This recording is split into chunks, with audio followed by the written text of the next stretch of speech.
Good evening. Thank you for having me on the show. Yes, my new book is called The Circle, the Cycle and the Cyst. It's a triptych, a novella, and it's also a map. There's a map of Stoke Newington in London in the back.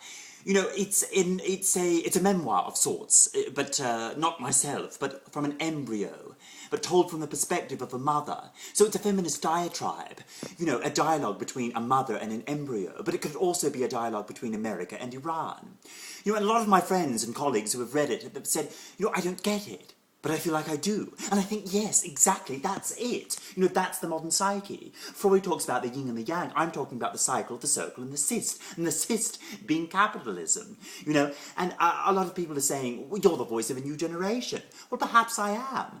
You know, and I think, well, obviously, what's the next book going to be about is what everyone's asking me. And I'm thinking Africa. I'm thinking food, hunger. I'm thinking a book, a story, told from the perspective of a young boy with a best friend as a pelican, you know, a narrative, a metatext told from the perspective of a pelican, you know, and juxtapose that with the crisis in Canada, you know, because a lot of people think that Canadians are American.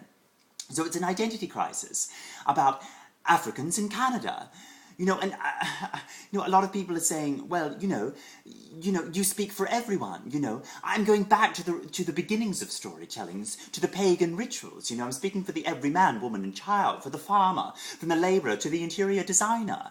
You know, and I think, well, some critics are saying, well, you know, you don't speak for me. I think, well, the people have spoken, and they will not be silenced. And James Cameron now is thinking about turning The Cycle, the Circle and the Cyst into a film adaptation, and it will be in 3D, and I think that's how everyone should experience it.